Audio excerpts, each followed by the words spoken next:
Please like, comment, share, and subscribe to my channel. How are we doing?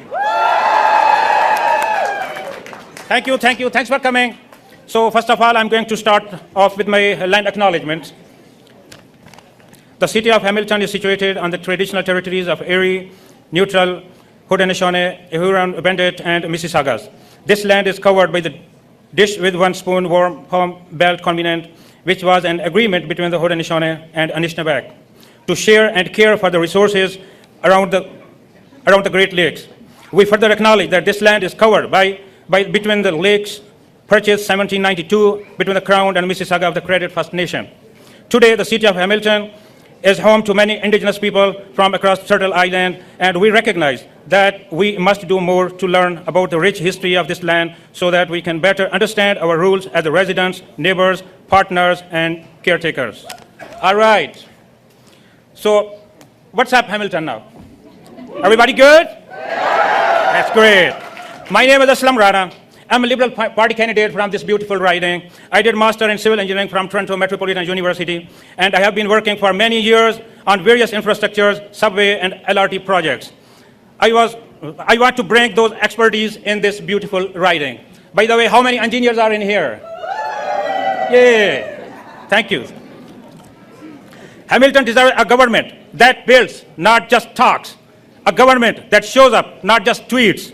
And a leader who is ready to roll up his sleeves and get to work for you. And the leader is? Mark Carney. The leader is? Mark Carney.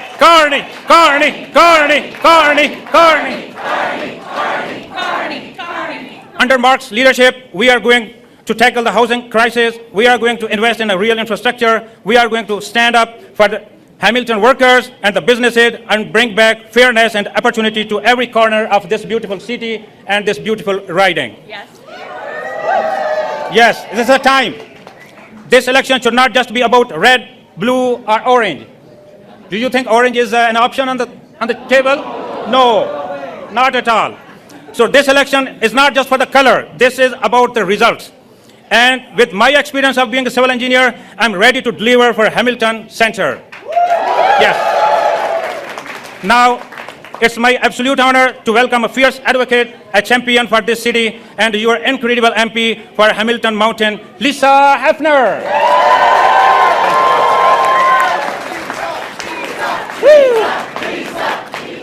Thank you. Awesome. Hello, Hamilton.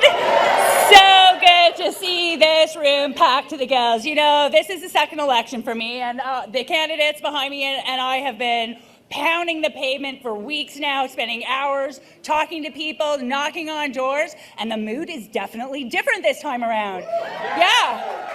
People are starting to feel confident. People in Hamilton are starting to have hope again.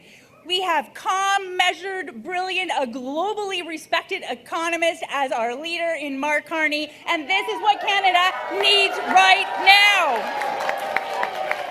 Think about it, we're at a time of global turmoil, and at the same time, Canadians are realizing we can be the next world leaders. We can be at the top, calm, measured, steady, smart. We can seize the day. And Hamilton in Canada, front and center, right?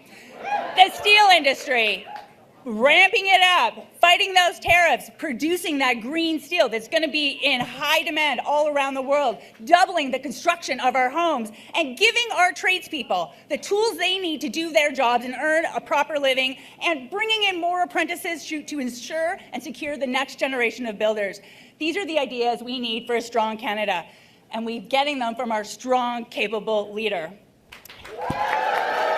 We were talking, those of us who have been elected before, we are ready to get back to Ottawa. We are ready to take on those tariffs. We are ready to get back to work. So now, make sure you vote on or before April 28th. Make sure your friends and family vote. And now, please join me in giving a huge round of applause to our Prime Minister, Mark Carney.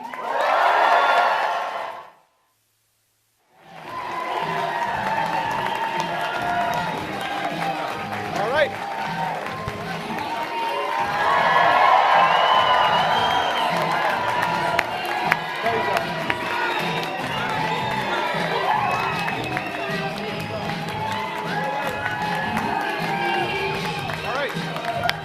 Hello. Thank you very much, Lisa. Thank you, Aslam. Thank you. Thank you, Hamilton. Thank you for braving the... God, is it not the 10th of April? Can I just check? There's like 3 feet of snow in Ottawa. There's snow in here. But listen, thank you for braving coming in here. I'd like to thank our hosts also for enforcing the fire code. A few hundred people outside, but it's fair. And thank you again to all our amazing candidates from Hamilton, Niagara Region for working hard day and night out there relentlessly looking to earn your trust, your vote, so they can go to Ottawa, fight for this region, fight for Canada.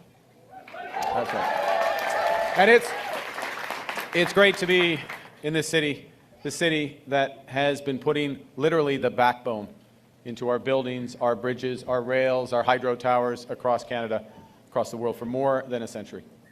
The city that is home to the women and men who have literally built Canada into what it is today.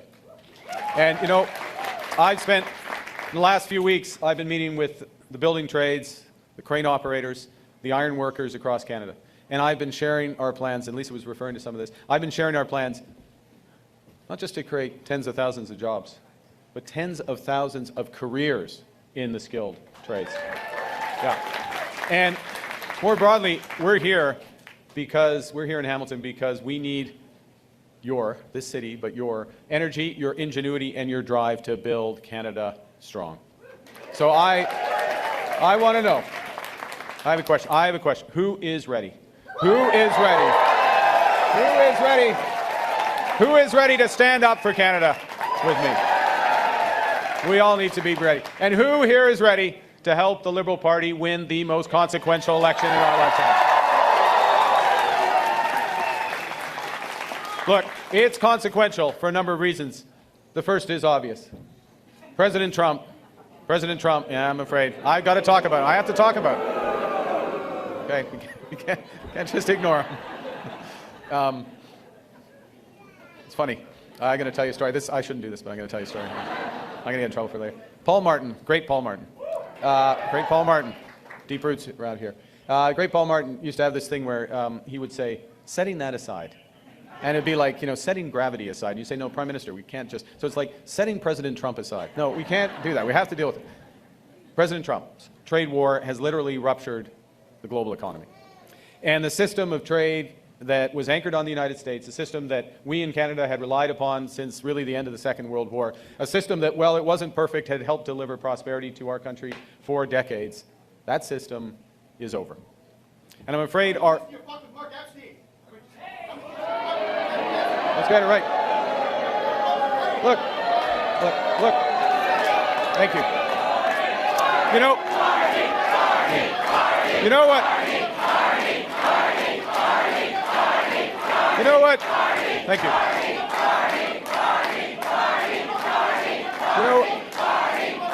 You know what? Thank you. What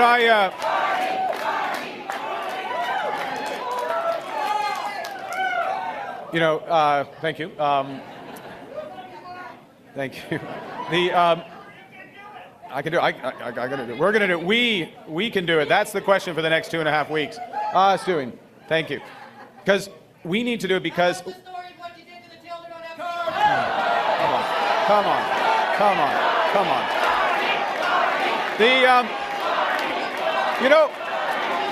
You know what? One of the things that is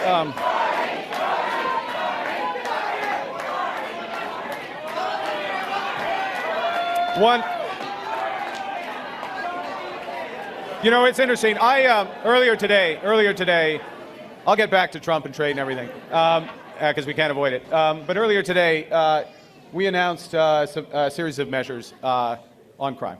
And we announced a series of measures with respect to online harm and other factors. And one of the observations we had, one of the issues we're dealing with, there's many serious issues that we're dealing with respect to crimes of violence, conjugal violence, drugs, fentanyl, others. But one of them is with respect to really just the sea of misogyny, anti-Semitism, hatred, conspiracy theories, this sort of pollution that's online that washes over our virtual borders from the United States.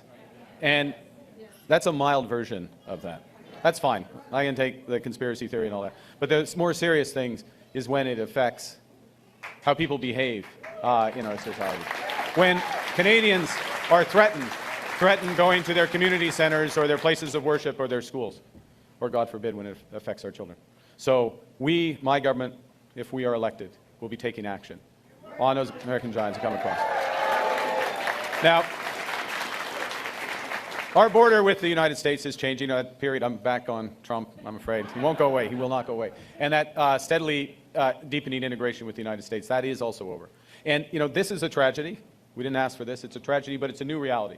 And the question is, how do we respond as a nation? We're responding with purpose and with force. And our approach is simple. We're fighting, we are protecting, and we are building. Okay. We are fighting. We are fighting unjustified U.S. tariffs, including those on steel and autos with counter tariffs of our own. And those are designed to cause maximum pain in the United States, but have only a minimal impact here in Canada. We are protecting our workers and businesses because we're using every dollar that we collect from those retaliatory tariffs, and we use it to protect our workers. But above all, what we are doing is we are building Canada strong.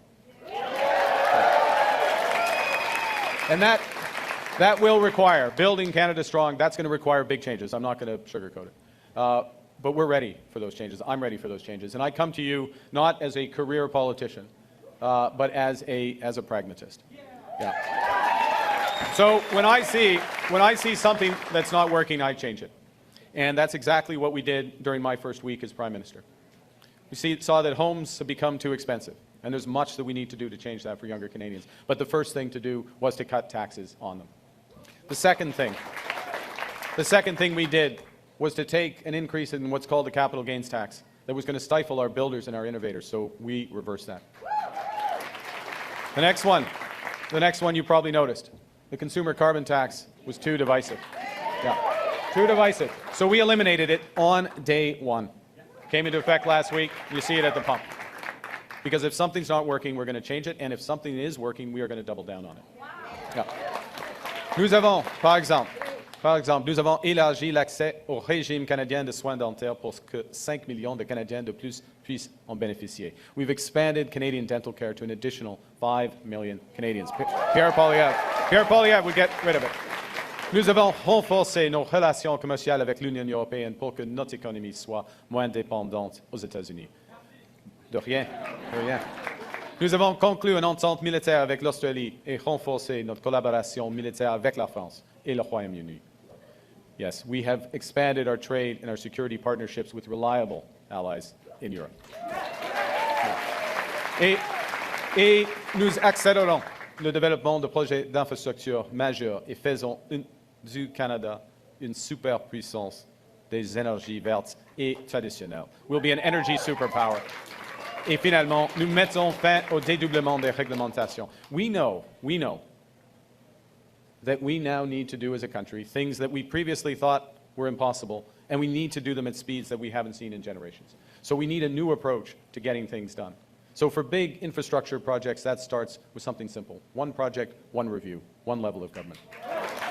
And we know that we need one Canadian economy, not 13. So we sat down. In the first week, as I was Prime Minister, we agreed with all the premiers to eliminate barriers to trade and labor mobility inside our country.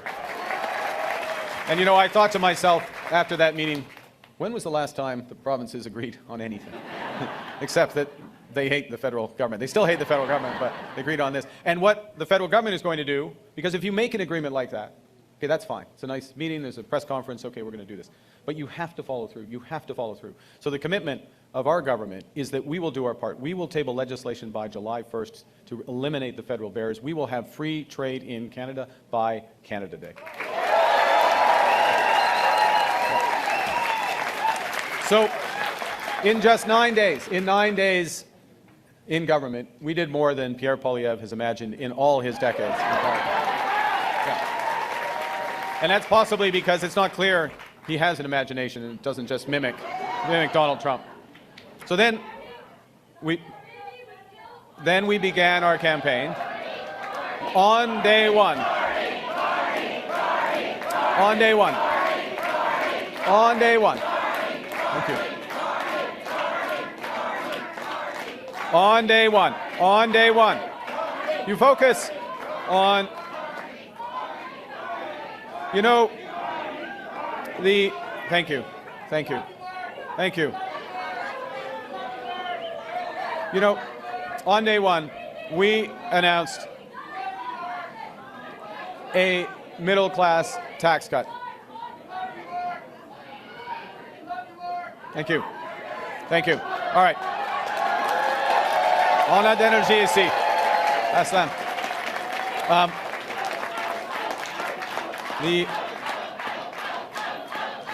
Let's see. Thank you. I don't think so. Okay, so middle class tax cut, $825 per year for your family.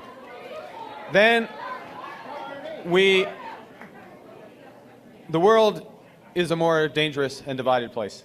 So what we did 2 weeks ago was to release a clear plan. The point has been made. We released our plan. I'd like to make a few points. So people can make a judgment. Yeah. Thank you. Because one of the core responsibility of government is to secure the safety of Canadians. And we need to build our armed forces to keep our nation safe. So we released a plan to do exactly that, including in the Arctic. The next day we went to Windsor and veiled our strategy for a more resilient made-in-Canada auto sector and took vital steps to protect our auto workers during this period of strike. We went to Montreal the next day and set out a plan and a strategy to invest in new trade infrastructure, including our ports, so we can diversify our trade away from the United States. And as I said a moment ago, we don't just intend to build this country, we're building it with Canadian workers.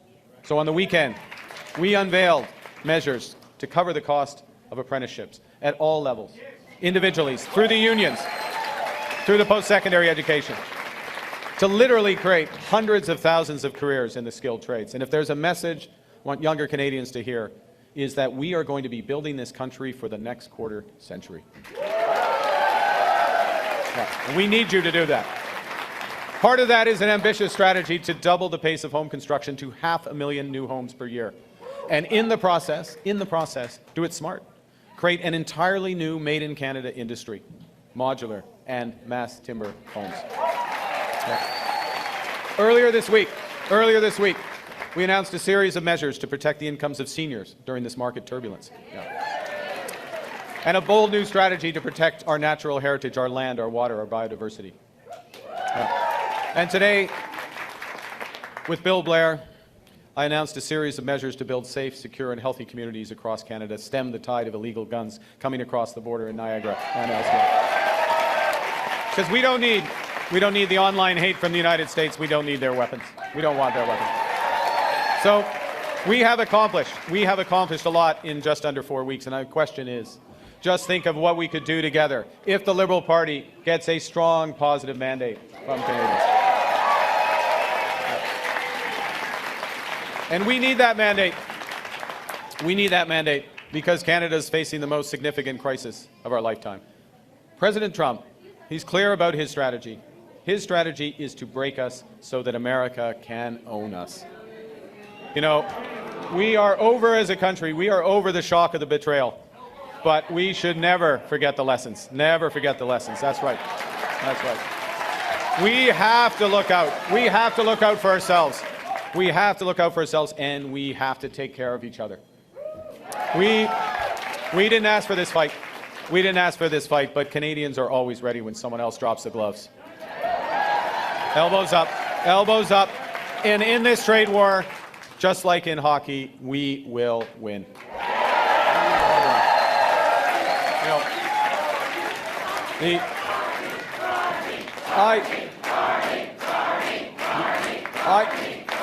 Thank you. Like many of you, hockey played a big part in my life. I grew up with the values I learned on the ice, values I learned at the kitchen table and in the classroom in Alberta. My parents were teachers. They stressed the importance of working hard, exactly. They stressed the importance of community and caring for others. My coaches taught me to play hard, to be ambitious, and to be humble, which is a very Canadian combination. I kept those values close to me when I was managing crises here in Canada and around the world. And I remembered them when I was working with others to build strong economies. And now I'm drawing on them. I'm drawing on them to stand up to Donald Trump and to build the strongest economy in the G7, an economy that works for everyone. And this idea of community and helping each other, this is something Pierre Poilievre doesn't get. I have seen this movie before around the world. It's a type of lifelong politician. You have to be a lifelong politician to do this, to worship at the altar of the free market, despite never having actually worked in the private sector or made a payroll. Yeah. And this reflex, pardon me, a reflex is always to cut, it's to destroy. But this is not the time, this really isn't the time for divisive and angry politics. Negativity isn't going to win us a trade war. Negativity won't pay the rent or the mortgage. It won't bring down the price of groceries. It won't make Canada strong. We will win this battle if we are strong and united. Et nous pouvons nous disputer au sujet de la politique. Nous pouvons disputer à propos de hockey. On peut être même un fan des Oilers ici à Hamilton. C'est un pays libre. Mais quand il s'agit du Canada, nous sommes tous de même côté. Alors, en choisissant d'être fort en Canada. Merci, madame. Merci, madame. En Canada, fort. Now, what do the Americans want? They want our strength. They want our resources. They want our water. They want our land. They want our industrial strength. They want our country. But this will never happen because Canada is not America. America is a melting pot. Canada, look at this room. Canada is a mosaic. We are all Canadians. We are all distinct. In America, healthcare is a big business. In Canada, it is a right.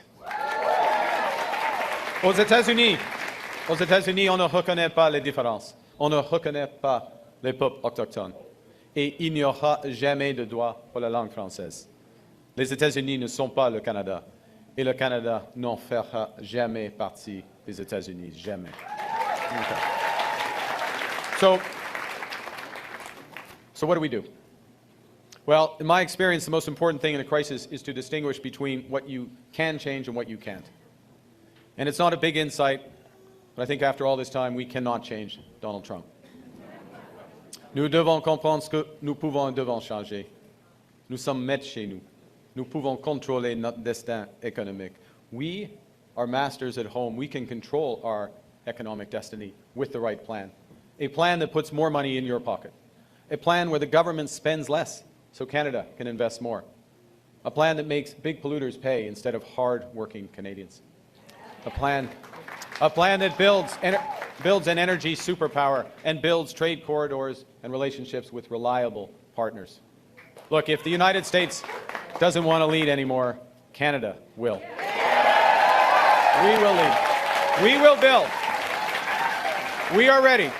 We are ready. Canada is ready to build a coalition of like-minded countries who share our values, who believe in international cooperation, who believe in the open exchange of goods, services, and ideas. Now, I've talked a lot about how we build Canada strong, how we build a strong economy, but let me, before I finish, say why we as Liberals are so passionate about building a strong economy. Yes, because it creates good, high-paying jobs today and better futures for our children. But ultimately, it's because we care about people. It's because of that value of community. We know we're all in this together. C'est pourquoi notre gouvernement a créé des places en garderie à $10 par jour pour les familles canadiennes. That's why we created $10 a day dental. Et c'est pourquoi nous avons créé des programmes pour les soins dentaires, l'assurance médicaments. That's why we created pharmacare and dental care. Look, I know, just finish by reflecting something I think we all feel. I certainly feel it. These are difficult times. They are unsettling times. This has been weighing on us. And as an example that stays with me, a couple of weeks ago, near Halton Hills, I met a teacher, and she had given her 9- and 10-year-old students a task to describe their dream for Canada. And so some of the children, and she gave me the results of this, some of the children wrote of a country free of poverty. Some of them dreamt of clean air, clean water, others of a place where everyone enjoyed equal rights, dignity, and respect. These are 10-year-old children write this. It's the right things. These children were brought up, these children are being brought up right, they're being taught well. But what surprised me, what hit me, was that many of these kids wrote about tariffs and threats to our sovereignty. Those are words I didn't know at that age. I hadn't met those words when I was 9 and 10. And I'll quote one student, its representative, and they said, "I dream of a safe, a kind, and a clean Canada." A Canada, and this is what got me, a Canada that is not the United States. So, we share, I think this room, I certainly, those behind me, we share this belief, this sentiment, but also that our children should be able to dream about a positive future for our country, not worry about an economic crisis. So don't worry. We can give our children the future that they deserve. Not because it will be easy, but because it is right. We in this country, as Canadians, can give ourselves far, far more than any foreign government, including the United States, can ever take away from us. That's why I'm standing before you tonight. Because Canada has given me everything. My family, my education, my values. And in return, I'm ready to give everything to Canada. So let's send a great group of Hamilton and Niagara Liberals to Ottawa to join me. Let's all build Canada strong. Thank you very much. Merci beaucoup. Vive le Canada.